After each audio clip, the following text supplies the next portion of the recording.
All right, hi everybody, and welcome to the Battle for a Healthy Voice.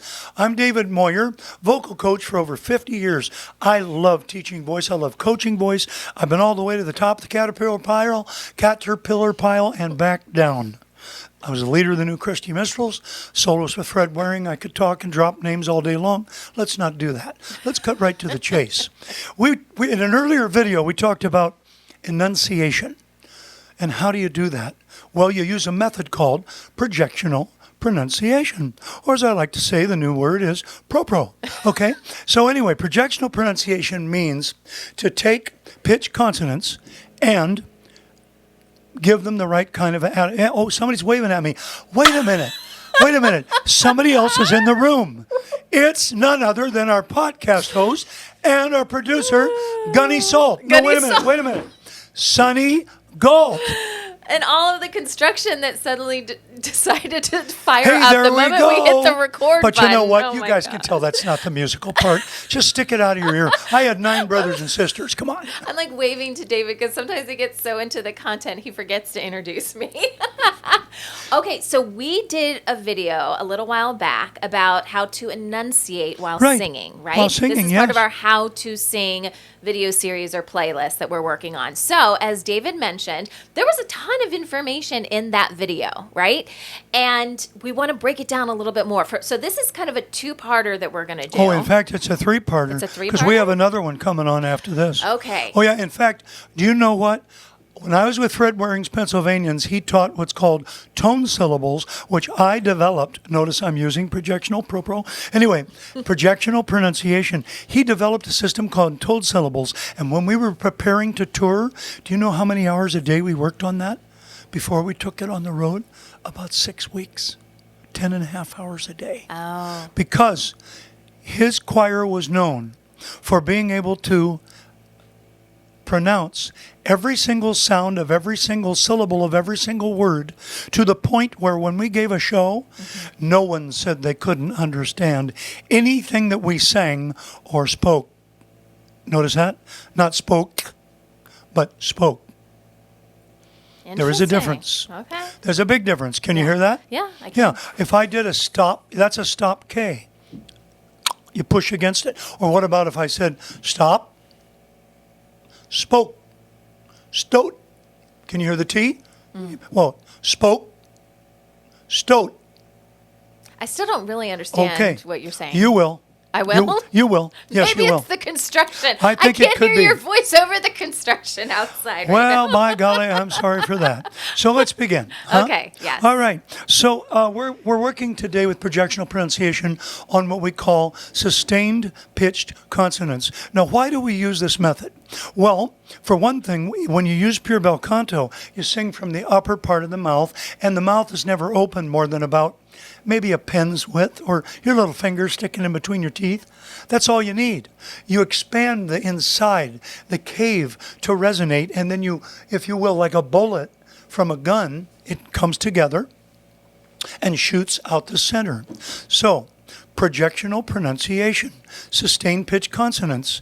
If you're singing, wherever you're singing, rather when you're singing, if you do not use this, the vowels will literally cancel most of the consonants because they're so open. Yeah. And they're ringing. You do a A-U. But if I go ba, be, bay, bo, boo, now that's subvocals. Now I'll use sustained pitch. Me, may, ma, but it isn't me, may, ma. I'm actually making the sound M-E. In other words, I'm accenting the M, giving it more oomph or push, and then I open, backing off so that the vowel doesn't explode as well. Watch. Here's without it. Me, may, ma, mo, moo. Here it is with it.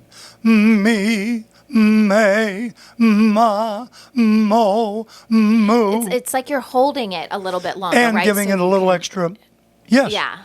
And I'm giving it an Gusto. extra accent. It Yeah. actually, I'm increasing the amount of support, because if I don't, when I open to the vowel and the resonance of the vowel is in the room, Yeah. you won't be able to understand it. Now, the problem with most singers today is this. They don't use this. They do this. Well, tell me Yeah. something. How do you give an M time if you're singing like this? Yeah. You can't. Yeah. And that's why in almost all vocalists, other than Kelly Clarkson, who I could understand every single sound of every single word, every single syllable. And the reason I could is because that lady understands that. Yeah. She's had some kind of training in that. Most of the time, if you talk with these people, when you can understand their words, it's because they've had somebody when they were in a choir who knew either tones. Most likely they called it tone syllables, because nobody knows what I teach, projectional pronunciation, because I haven't put it out there long enough for it to become the dominant method. Not everybody knows Pro? No, they don't. Now you do. Now you do. Yeah. So sustained consonants, M, N, V, let's see, C, D, E, F, G, the soft G sound, the soft J sound, G, G, G, okay, J, K, L, which is almost a vowel. Of. And you don't have to give that as much push, because the mouth is open somewhat when the L is pronounced. L, love, love is a many splendored thing. Now, you notice I overdid in the mic, and it sounds overdone. It does sound well, you know overdone. what? The amount that you use is part of what you do too, and your intellect has to be very So you've aware got of to it. you have to adjust that. Oh, yeah, you have to. Yeah. Like in a mic right now, I'm hardly using it at all.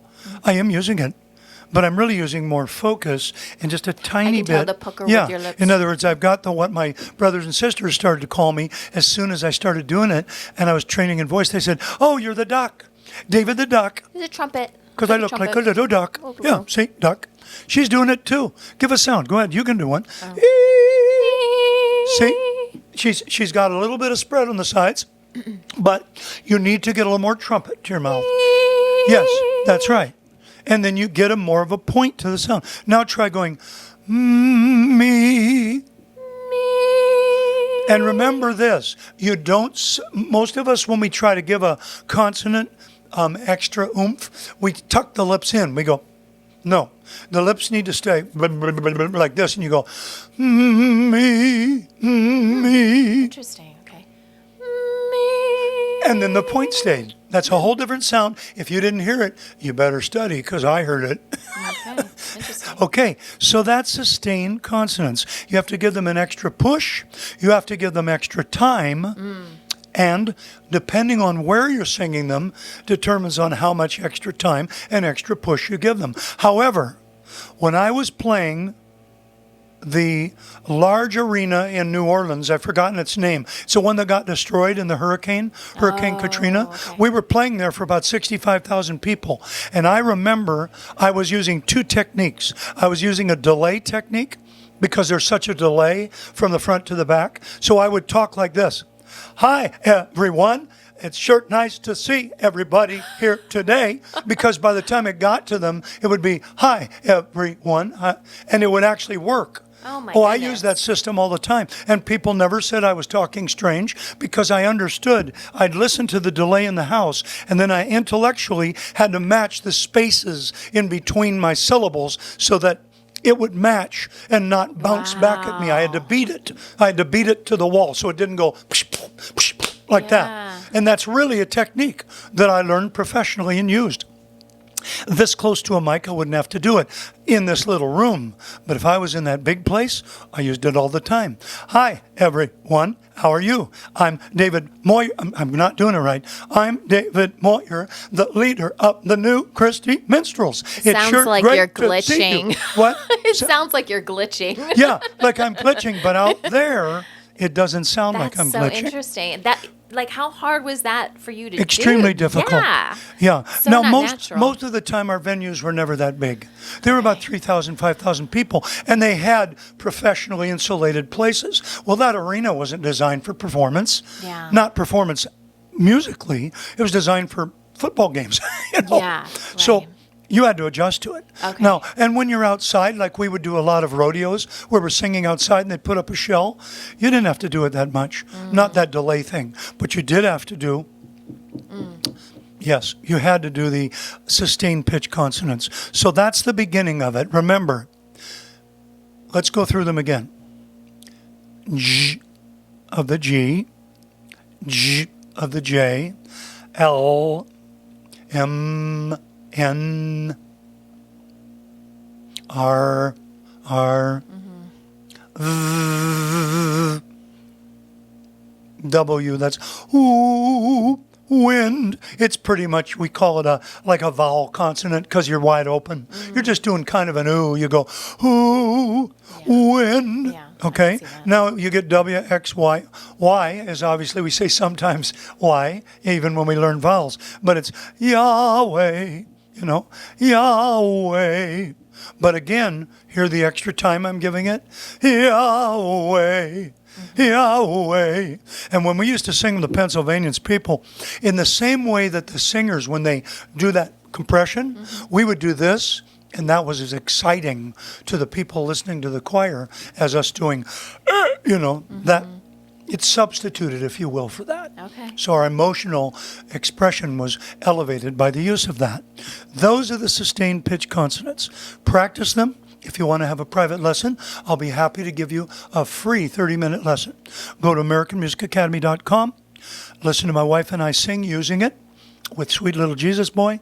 Also, purebelcanto.com if you want to get in there, sign up. And we have one other, which is the YouTube channel, The Battle for a Healthy Voice. Hit that subscribe button. Help us get all the way up to 1,000 subscriptions. When we do, oh boy, we're going to reach a lot of people. Yeah. And remember, together we can help voices to be healthy, have longevity, have increased pitch, and increased expression.